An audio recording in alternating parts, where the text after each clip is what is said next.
All right, so in this section now, we're going to learn how to deal with the sucker punch. A sucker punch can be very dangerous. If you've ever seen someone get sucker punched, it's not a pretty sight. You could be knocked out instantly, so you have to be careful. Now, let's say you are out driving around, someone cuts you off in traffic, and you're outside your car now, and typically when fights start, there's no one there to announce, okay, get ready, the fight's going to begin.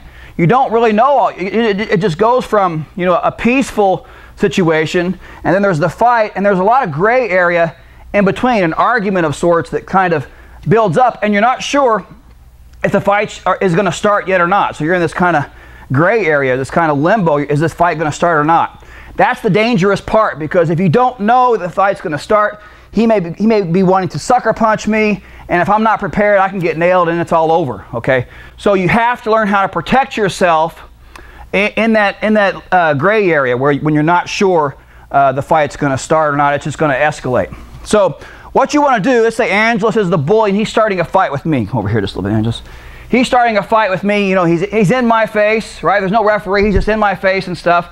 Now, what I don't want to do is just stand here with my arms down while he's yelling at me, because if he decides to throw the sucker punch and my arms are down, it's all over for me. It's lights out. So we don't want to do that. You can't stand just like this in an altercation or an argument like that if you think it's going to escalate into blows, you see.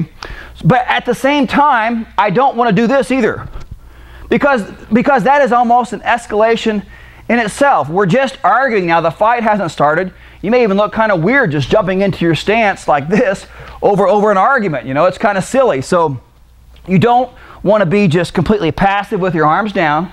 And then you don't want to just start the fight before the fight starts. It's just kind of bizarre, and again, it could be seen as escalating it. He was just arguing with you. Now you're balling up your fist. It's just bizarre. Okay, so you don't want to do either one. What you need is kind of a middle of the road approach. You need to protect yourself without escalating it and making it look like you are starting the fight. So what I like to do is, when I get here, in this argument, I like to be in what I call the negotiating position, where I've got my hand, just like I'm doing right now, I've got my hands up and I'm talking. And hey man, I'm sorry, I didn't mean to cut you off. I got my hands up here, or sometimes I do this with my hand, just kind of fold my arms. Oh, I understand, yeah, I didn't mean to, But the point is, when I'm talking like this, my hands are up, but I'm not looking like a moron and jumping into this fighting stance already either.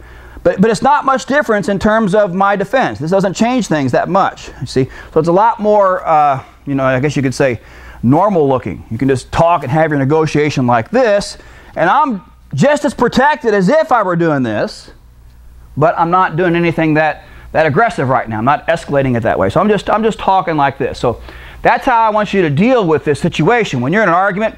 And by the way, this is great for police officers, bouncers. I've used this a bunch of times. It works great. So when you're in an argument, stand right here, Angelus. When you're in an argument with someone and you think you may be sucker punched, you have to have your hands up like this in the negotiating position. You're going to be talking like this. Your hands have to be ready to go. That's the first point. Now the second thing you have to do is you want to keep an eye on his chest and shoulders, because that's the first sign that the punch is coming.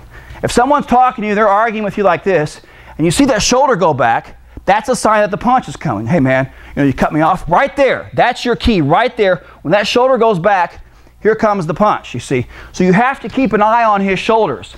So when you're in your negotiating position, I'm sorry, I didn't mean that. And if I see his shoulder go back, what I want to do, go ahead and bring your shoulder back. What I want to do is I want to stiff arm, just like this. I've got my hand just like this. My arm is locked. My other hand is up. And you notice that it just kind of flows right out of the negotiating position. Hey, I'm sorry, slam. There's the stiff arm. And the beauty of this, let's turn this way so they can see. Come up here just a little bit. The beauty of this is that it stops his shoulder. We call it a shoulder stop.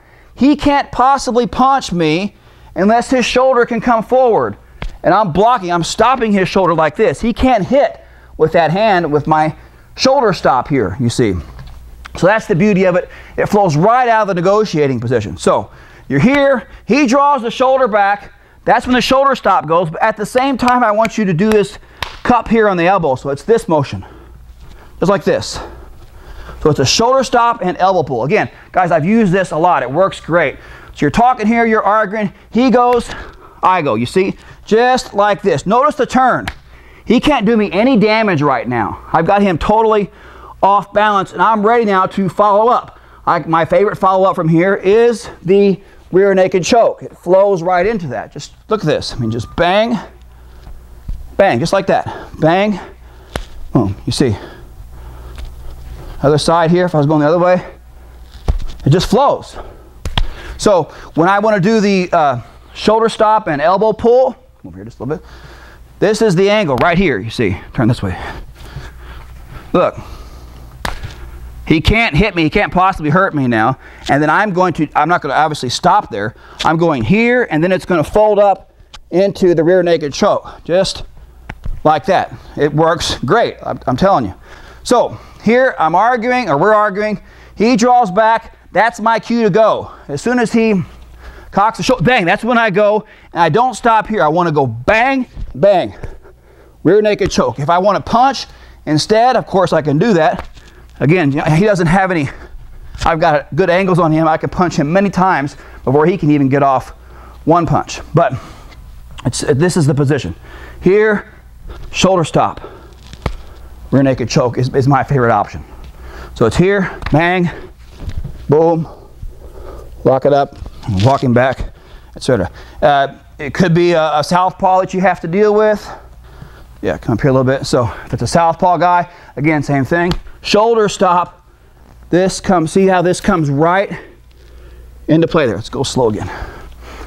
Here, here. One more time, scoot up here. So here, hey man, I'm sorry. As soon as he draws that fist back, this goes. Keep pushing that shoulder. Keep pushing that elbow here. Locks right up, just like this. You practice this a lot at home.